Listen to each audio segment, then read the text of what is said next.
Okay, next problem. A constant electric current flows for 3.75 hours through two electrolytic cells connected in series. One contains a solution of silver nitrate and the second solution contains copper chloride. So during this time, 2 grams of silver are deposited in the first cell. How many grams of copper are deposited in the second cell? So actually, from the first letter B, then there's a probably. Let's first answer letter A. So based on how I analyze this one, uh, you first have to solve this electric current, the current that flows in making this 2.00 grams because the time is given.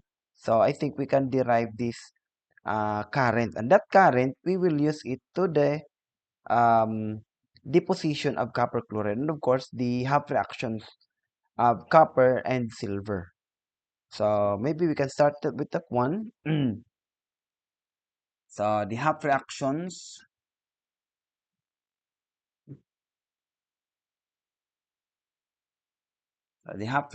of copper and so for your copper chloride actually, copper chloride, actually your copper here is a positive 2. Why? Because chlorine is a negative 1. So that must be a copper 2 positive so that you would have a 2 chloride ions. So for your silver, we know that already since we solved last time about silver. So your silver should have an Ag plus and then, I mean the silver nitrate. Did it say silver nitrate? Did it? Connected, yeah, silver nitrate, yes. For your silver nitrate, usually you have an Ag plus and an NO3 negative. So these two, you can see the difference. Your copper would have a 2 plus while your Ag. So writing the half reactions for this, that would be the first one would be of course oxidation. Both are depositing. So meaning okay la tira the need meaning mastering kala ito Ag plus and then making Ag kana deposit man ng metal tapos ano mo copper 2 plus and then making copper. So didi you would be needing 2 electrons while here you would be needing 1 electron. You need to balance ha because separate in here. So ini nga information didi for letter A gagamiton natin itong information current. Yan isosolve natin back didi. So, what is that current? Current is, usually natong problem nga di, usually ang current ngan current ngan on time nakakahimuyahin mass. So, meaning yan na mabalik ta dito ya. From mass, we can compute the current. Current is ampere, ano ba? Q siguro? Q is IT. Diba? IT ampere second, yes. Q is equal to IT. So, Q current, I ampere, the current, I mean, Q is charge. Q is the charge, tapos IT. So, we can compute for the I, or we can go directly to the mass. I is current. Sige. Ikimunta na lang I. Ngalimot ka pa ako mga equation ha. But anyway, di rin mo kailangan yung equation. So, I think we have to start with the given mass and solve the current. Ayun ka na. We have to start with 2 grams of silver. So 2 grams of silver, 2.00 grams of Ag. Then we go to your periodic table. I think 107. Ang magkapit 107 kanina. 107. For your silver, that would be 107.8682. 107.8682. 107.8682 gram per 1 mole of silver. Then we go back to our here. We need for every 1 mole of silver deposited, you will need 1 mole of electron. So mole electron na, and then we go to Faraday constant. That is 96,485 coulomb you need for every 1 mole of electron. Then coulomb your ampere actually is coulomb per second. So you'll just divide this, or 1 multiplied by 1 all over your time that is given also from the problem. Diba? So kita na lang yung units. That is 3.75 hours. 3.75 hours. Kumbaga, ini, i-divide ni mong time. So, adi amo ito divide ko, adi abus. Ha? Tapos, ika-convert mo na lang ito ni mo hours. You have 3,600 seconds. Sorry. You have 1 hour. 1 hour is equal to 3,600 seconds. R. So, you will have now coulomb per second. 1 coulomb per second is equal to 1 ampere. Wherein your 1 coulomb is an ampere second. Di ba? Sa amin ito natin basic nga relation. So, inira coulomb per second, that is already an ampere. So, okay na ito ya dida. Gagamiton ta ito ya nga, sige, ibubutan ko mga numero. 2.00 and then you would have 96.485. Ubos, you would have 107.8682. Tanggal na ito nga grams, tanggal na ito nga mole, tanggal na ito mole of electron. Sa ubos, may dapan mo 3.75, tapos may dapan mo 3,600. Okay? So, ano't unit ini? Coulomb per second, which is actually equal to ampere. Now, ito gagamiton ta ito didihini. Pag-computehan mas. Okay?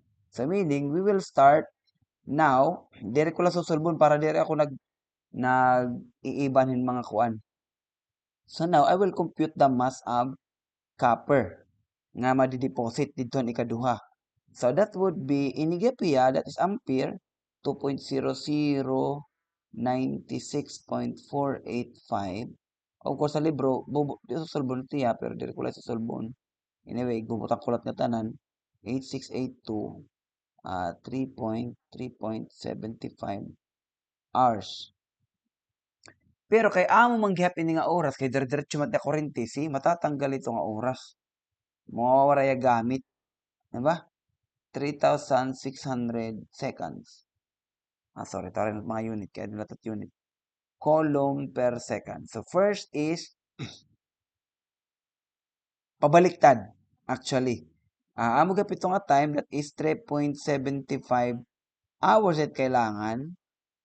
And then you would have a conversion of 3,600, 1 hour. 1 hour is 3,600 seconds. See? So, makakancel lang awin niya, hadi. So, kaya gusto mo, sir, kay iniya kasi kailangan para matanggal yung seconds. Because we're going back to the mass. Di ba? So, amitan, 3,600 didi, cancel lagap ito didi, edi. Ano yung 3.75 hours, tanggal gap ito didi. Kita niyo, adi walit didi, hours. Kaya tanggal ko na kanina. So, okay. So, next is in column ni mo, mabalik ka natin yung Faraday constant. That is 96,485 column is 1 mole of electron. Now, for copper, maiba na hiya. You need a 2 mole of electrons per 1 mole of copper. Solid. This reaction. And then, after ito, mabutang ka na imo atomic weight. Hani mo copper. Diba? So, makikita mo talaga. Actually, kung nakakaintindi ka dahil, papananggal nito ni at iba. Para kayo na nga problem, di ba? Papananggal ni at iba. So, actually, dimensional analysis na lang ito yung kikita. That is your copper, digbaw. Your copper. That is 63,546. So, 63,546 gram per mole. So, 63.546 grams of copper per mole of copper. So, makikita niyo, makancel itiya, and then your column would be cancelled with this column. Okay? So, all in all, you'll be faced with 2.0 times 96.485. Tapos, ano pa tagkasasalin? 63.546. Tapos, unit na lang niya is grams of copper. How boss? You will need the 107.8682 and then 3,600 tanggal na tiya. Adding nga 96,485 tanggal ka tiya. So di mo na kailangan. Adin na lang nga 2 moles of electron 2. Wala.